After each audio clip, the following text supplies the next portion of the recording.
नमस्कार साथियों, संस्कृति आईएएस के पीसीएस यूट्यूब चैनल पर आप सभी का स्वागत है। आज के एपिसोड में हम बात करने वाले हैं करेंट अफेयर सीरीज़ के अंतर्गत जो वर्ष 2024 में चर्चित जो प्रमुख खिलाड़ी थे या किस कारण से ये चर्चाओं में थे, इस पर हम बात करेंगे और इन पर कैसे प्रश्न बन सकते हैं उनको भी देखेंगे और इनसे जुड़े हुए जो महत्वपूर्ण तथ्य होंगे उन पर हम बात करेंगे। चलिए देख लेते हैं आज के एपिसोड का पहला प्रश्न। तो हाल ही में किस खिलाड़ी को Balkan athlete of the year पुरस्कार से सम्मानित किया गया? तो देखिए, ध्यान रखिए कि आखिर किस पुरस्कार के संदर्भ में बात हो रही है। तो Balkan athlete of the year पुरस्कार, और विकल्प जो दिए गए हैं वो हैं Roger Federer, Rafael Nadal, Novak Djokovic और एंडी मरे। ये सारे आप देखे होंगे जो नाम आपको देखने को मिल रहे हैं, ये क्या है? टेनिस खिलाड़ी हैं। और टेनिस से जुड़ा हुआ एक प्रश्न प्रत्येक वर्ष, चाहे हम किसी भी एग्ज़ाम की बात करें तो वहाँ गेम्स के अंतर्गत ज़रूर पूछे जाते हैं और इसी संदर्भ में आज हम ये प्रश्न की चर्चा कर रहे हैं। प्रश्न है कि Balkan athlete of the year जो पुरस्कार है उससे किस खिलाड़ी को सम्मानित किया गया है? जो सही उत्तर हो जाएगा वो हो जाएगा नोवाक जोकोविच। इन्हें ही क्या है कि Balkan athlete of the year का जो पुरस्कार है उससे सम्मानित किया गया है। अगर थोड़ा सा इनके बारे में हम देखें तो जो नोवाक जोकोविक है ये कहाँ के रहने वाले हैं, किस देश से संबंध है, तो ये भी कभी कभी पूछ देता है। तो सर्बिया के ये क्या है? मूल रूप से एक टेनिस खिलाड़ी है।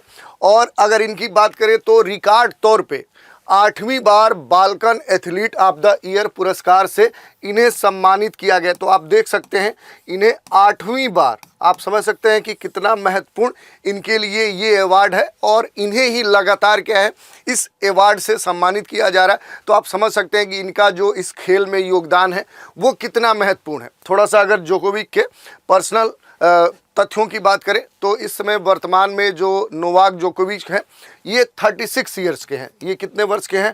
तो ये 36 वर्षीय खिलाड़ी हैं और ये अंतर्राष्ट्रीय स्तर के एक दिग्गज खिलाड़ी हैं। नोवाक जोकोविक ने वर्ष 2023 में अपने कैरियर का रिकॉर्ड 24वां ग्रैंड स्लैम जीता था। तो इस तरह से क्या है कि काफ़ी इन्होंने कई सारे कहें तो रिकॉर्ड बनाए हैं अपने नाम, और हाल ही में Balkan athlete of the year पुरस्कार से इन्हें सम्मानित किया गया। अगला प्रश्न देख लेते हैं। मार्च 2024 में किसे भारतीय पैरालंपिक समिति जो पीसीआई है इसका नया अध्यक्ष चुना गया है? देखिए, बड़ा ही महत्वपूर्ण प्रश्न है और जिस व्यक्ति के संदर्भ में है वो और भी महत्वपूर्ण है। और जो विकल्प दिए गए हैं कि मार्च 2024 में किसे भारतीय पैरालंपिक समिति का अध्यक्ष चुना गया है, इन चारों में से जो विकल्प है सुमित अंतिल पहला विकल्प है, दूसरा है देवेंद्र झाझरिया और तीसरा है सिंहराज अधाना और डी है निषाद कुमार। आपको बताना है कि भारतीय पैरालंपिक जो समिति है उसका अध्यक्ष इन चार में से किसे चुना गया है? तो सही जो उत्तर है वो है देवेंद्र झाझरिया। इन्हें क्या है कि मार्च 2024 में भारतीय पैरालंपिक समिति का अध्यक्ष चुना गया है। अगर इसके बारे में बात करें कि पैरालंपिक जो खेल हैं उसमें 2 बार जो पैरालंपिक खेल हैं इसमें जो देवेंद्र झाझरिया हैं ये 2 बार क्या कर चुके हैं, ये इस पैरालंपिक जो आयोजन होता है इसमें 2 बार ये गोल्ड मेडल प्राप्त कर चुके हैं। गोल्ड मेडल, स्वर्ण पदक प्राप्त करने वाले ये खिलाड़ी हैं और ये मूल रूप से अगर इनकी बात करें तो ये पैरा एथलीट है। ये क्या है? तो ये पैरा एथलीट है। ये सारी चीज़ें आपको याद होनी चाहिए। तो ये मूल रूप से क्या है कि पैरा एथलीट है और ये पैरा ओलंपिक खेलों में 2 बार गोल्ड जीत चुके हैं। इनका पर्सनल कहें तो ये अचीवमेंट है और हाल ही में 24 मार्च 2024 को इन्हें भारतीय पैरालंपिक जो समिति है उसका कह सकते हैं कि अध्यक्ष चुना गया है। थोड़ा सा इनके अचीवमेंट के बारे में हम देखें तो 2 बार के जो अवार्ड हैं उसके संदर्भ में देखें तो वर्ष 2004 में 2004 में जो एथेंस है, आप जानते होंगे एथेंस में, और 2016 में दो स्थानों की बात हो रही है।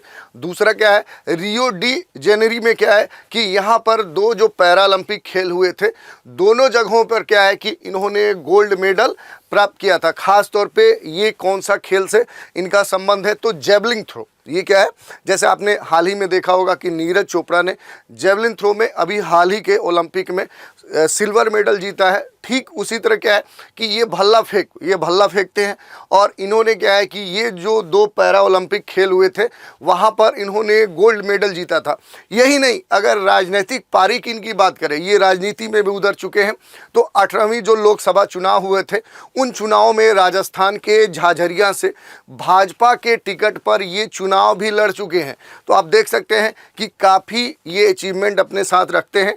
अगर खेल के स्तर पे देखें तो इन्होंने एथेंस 2004 में और 2016 जो रियो डी जेनेरो है वहाँ पर पैरालंपिक जो खेल हुए थे, दोनों खेलों में F46 दिव्यांग श्रेणी, किस श्रेणी में, तो ये जो कह सकते हैं जो फिजिकली हैंडीकैप्ड है उस श्रेणी में क्या है कि ये गोल्ड मेडल जीत चुके हैं। तो उत्तर जो सही होगा कि भारतीय पैरालंपिक समिति PCI का जो नया अध्यक्ष चुना गया है वो किसे, तो देवेंद्र झाझरिया को चुना गया। अगला प्रश्न देख लेते हैं, प्रश्न संख्या 3। ये क्या है, तो निम्नलिखित में से कौन 6वीं एशियाई ट्रैम्पोलिन जिम्नास्टिक चैंपियनशिप जीतने वाली पहली भारतीय महिला बनी है। विकल्प दिए गए हैं, सृष्टि खंडागले, बी है दीपा कर्माकर, सी है अरुणा रेड्डी और डी है आशीष कुमार। ये 4 विकल्प हैं। अब देखिए इसमें की पॉइंट आपको ध्यान देना है कि किस कंपटीशन की बात हो रही है, तो 6वीं एशियाई ट्रैम्पोलिन जिम्नास्टिक चैंपियनशिप की बात हो रही है।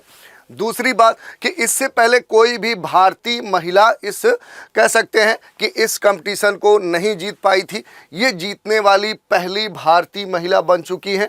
कौन कौन विकल्प हैं, सृष्टि खंडागले, दीपा कर्माकर, अरुणा रेड्डी, आशीष कुमार। अब आपके लिए ये क्या है, टेस्ट है। अगर आप पहले से करंट अफेयर्स पढ़ते आ चुके हैं तो इसका उत्तर आपको पता होना चाहिए। अगर नहीं पता है इसका मतलब करंट अफेयर्स की जो नॉलेज है वो आपका वीक है। तो देखिए अगर सही उत्तर की हम बात करें तो सही उत्तर होगा सृष्टि खंडागले। ये क्या है कि ये भारत की पहली महिला बनी है जो कौन सा कंपटीशन जीतने में सफल हुई है, तो 6वीं एशियाई ट्रैम्पोलिन जिम्नास्टिक चैंपियनशिप जीतने वाली ये पहली महिला है। और इन्होंने महिला व्यक्तिगत समूह वर्ग में रजत पदक जीता है। इन्होंने कौन सा, तो इन्होंने सिल्वर मेडल जीता है। और ये किस वर्ग में, तो ये फीमेल वर्ग में इन्होंने ये कंपटीशन में कहें तो जो रजत पदक है वो महिलाओं के वर्ग में जीता है। चलिए अगला प्रश्न देख लेते हैं, प्रश्न संख्या 4। प्रश्न संख्या 4 क्या कह रहा है कि मई 2024 में फोर्ब्स के द्वारा जारी हाईएस्ट पेड एथलीट सूची में कौन सबसे अधिक भुगतान पाने वाला एथलीट है।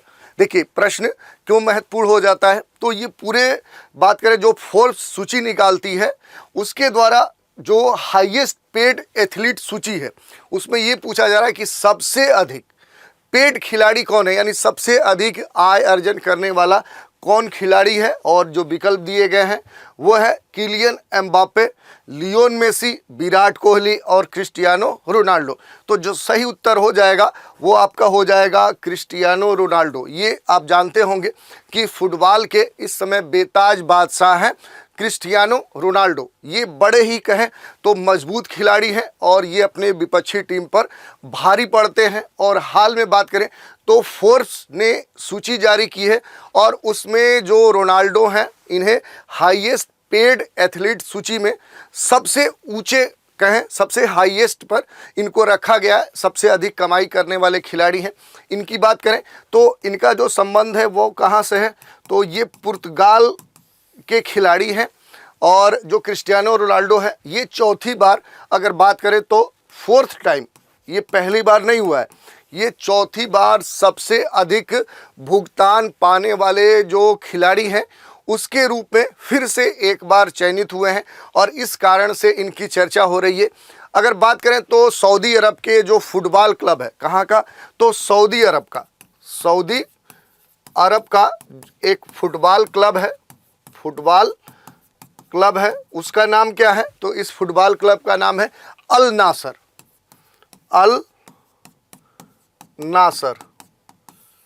नासर जो फुटबॉल क्लब है कहाँ का है, सऊदी अरब का है। उसे से ये जुड़े हैं और जुड़ने के बाद दुनिया के सबसे अधिक पेमेंट पाने वाले खिलाड़ी बन गए हैं। और फोर्ब्स जो सूची है उसके अनुसार रोनाल्डो ने क्या है कि पिछले 12 महीने में देखें तो 2170 करोड़ 2170 करोड़ क्या है कि कमाई करने वाले ये पहले खिलाड़ी बन चुके हैं। और आप देख सकते हैं कि ये एक बड़ी रकम है, तो इस दृष्टिकोण से ये महत्वपूर्ण है। अगला प्रश्न देख लेते हैं, प्रश्न संख्या 5। ये क्या कह रहा है कि हाल ही में ऑस्ट्रेलिया के किस सलामी बल्लेबाज ने अंतर्राष्ट्रीय क्रिकेट से संन्यास की घोषणा कर दी है। विकल्प दिए गए हैं Mitchell Starc, Steve Smith, David Warner और आदम जंपा। आपको बताना है कि आखिर इन 4 में से कौन सा ऐसा ऑस्ट्रेलिया का खिलाड़ी है जिसने क्या किया है कि अंतर्राष्ट्रीय क्रिकेट से संन्यास की घोषणा कर दी है। तो जो सही उत्तर हो जाएगा वो हो जाएगा सी, डेविड वार्नर जो है, इन्होंने, ये ऑस्ट्रेलिया के कहाँ के खिलाड़ी हैं, तो ये ऑस्ट्रेलिया के क्रिकेट के खिलाड़ी हैं और इन्होंने हाल ही में क्या है कि अंतर्राष्ट्रीय क्रिकेट से संन्यास की घोषणा कर दी। बात करें तो सबसे पहली बार जो डेविड वार्नर है, इन्होंने वर्ष 2009 में अंतर्राष्ट्रीय क्रिकेट में क्या है डेब्यू किया था, पहली बार अंतर्राष्ट्रीय मैच खेला था। और 2015 और दूसरा 2023, ये 2 वर्ष जो थे, इन दोनों वर्षों में जो ऑस्ट्रेलिया को विश्व कप खिताब दिलाने में इनकी अहम भूमिका थी। तो इस तरह से क्या है कि जो 2 वर्ल्ड कप हुए थे उसमें ऑस्ट्रेलिया को कप दिलाने में डेविड वार्नर का अहम योगदान था। तो इस तरह से हमने देख लिया। अगला प्रश्न देख लेते हैं, प्रश्न संख्या 6। निम्नलिखित में से किस भारतीय फुटबॉलर ने संन्यास की घोषणा की है। विकल्प दिए गए हैं बीपी सत्यन, अनिरुद्ध थापा, लेनी रोड्रिग्स और सुनील छेत्री। आपसे पूछा जा रहा है कि कौन सा ऐसा भारतीय फुटबॉलर है जिसने हाल ही में कहें तो संन्यास की घोषणा की है। तो जो सही उत्तर हो जाएगा वो हो जाएगा सुनील छेत्री।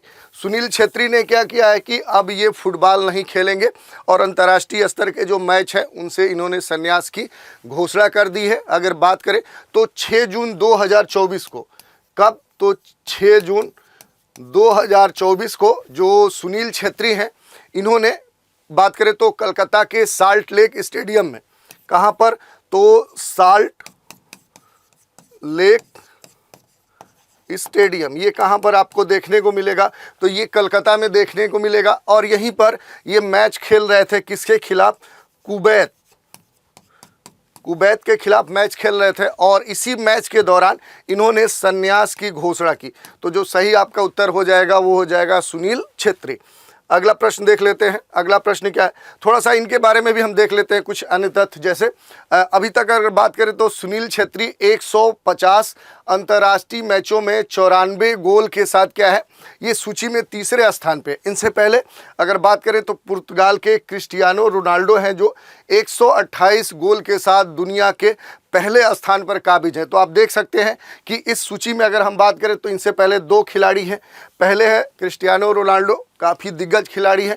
दूसरे हैं अर्जेंटीना के लियोन मेसी, ये 106 अंतर्राष्ट्रीय गोल के साथ इस सूची में दूसरे स्थान पे है। और जो सुनील छेत्री हैं, ये क्या है, अंतर्राष्ट्रीय मैचों में 94 गोल करते हुए क्या है कि ये इस सूची में तीसरे स्थान पे। तो इससे जुड़े हुए भी प्रश्न आपके पूछे जा सकते हैं। अगला प्रश्न देख लेते हैं, प्रश्न संख्या 7। ये क्या कह रहा है कि निम्नलिखित में से किस खिलाड़ी को यूनाइटेड वर्ल्ड रेसलिंग के द्वारा वर्ष 2024 तक प्रतिबंधित कर दिया गया है। आप समझ सकते हैं, प्रोहिबिटेड, पूरी तरह से कह सकते हैं कि अस्थायी तौर पे।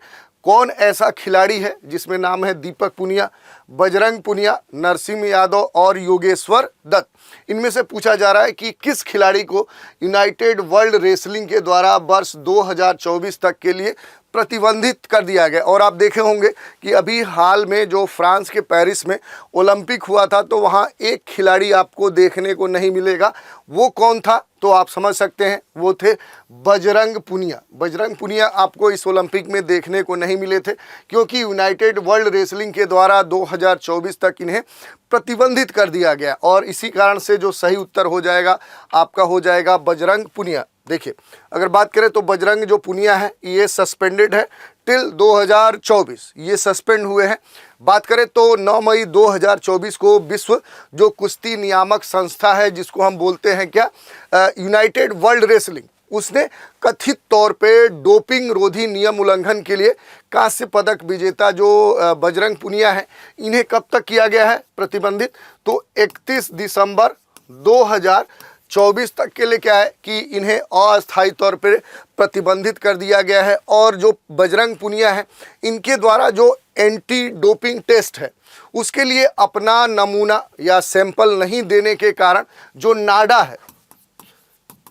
नाडा है इसने क्या किया है कि 23 अप्रैल 2024 को बजरंग पुनिया को अंतिम रूप से निलंबित कर दिया है। और इसमें अगर हम बात करें कि आखिर ये डोप होता क्या है, तो डोप का मतलब क्या होता है कि एथलीट्स जो होते हैं उनके द्वारा प्रतिबंधित प्रदर्शन बढ़ावा देने के लिए अगर वो किसी दवाई का सेवन करते हैं, उसी का मतलब होता है डोप। तो ये भी आपको जानना चाहिए।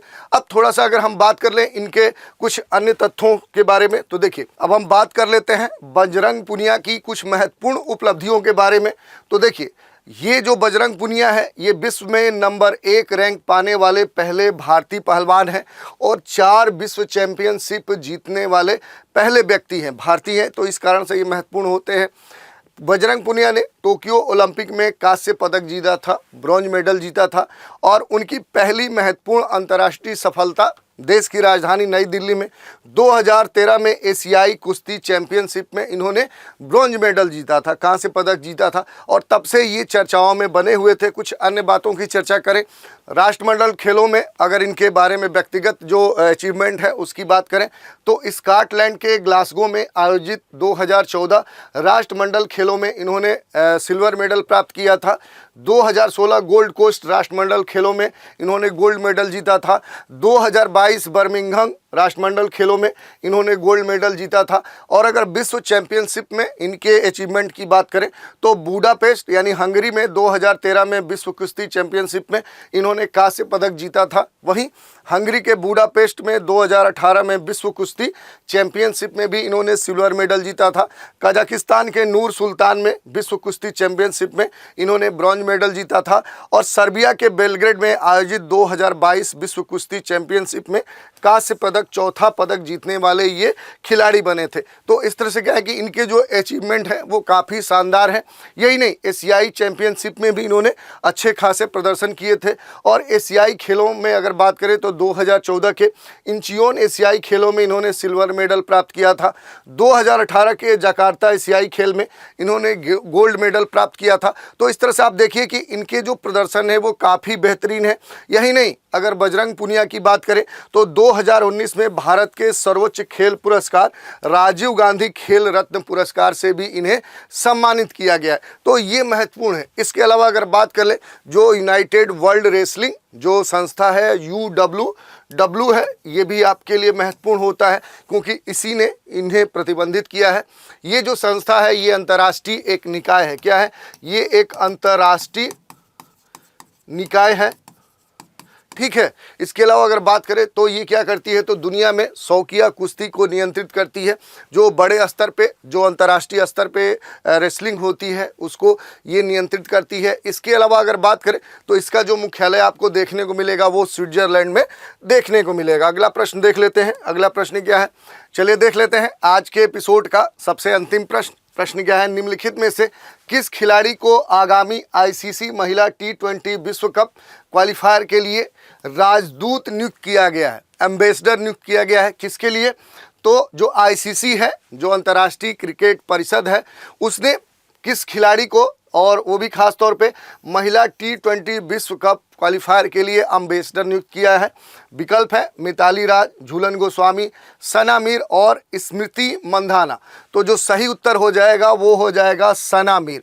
जो ICC है इसने पाकिस्तान के खिलाड़ी सना मीर को क्या है, और ड्रीम 11 की ये समर्थित है, ड्रीम 11 की समर्थित है और इन्हें ही क्या किया गया है कि ICC महिला T20 विश्व कप क्वालिफायर के लिए एम्बेसडर नियुक्त किया है। तो ये इनके बारे में अचीवमेंट है कि इन्हें नियुक्त किया गया है। तो आज के एपिसोड में जो महत्वपूर्ण चर्चित खिलाड़ी थे, क्यों चर्चा में थे, और उनसे जुड़े हुए जो भी महत्वपूर्ण तथ्य थे उन पर हमने बात की। इसके अगले एपिसोड में एक नए खंड के साथ फिर मिलेंगे, तो आप हमारे साथ बने रहें। इसके लिए धन्यवाद।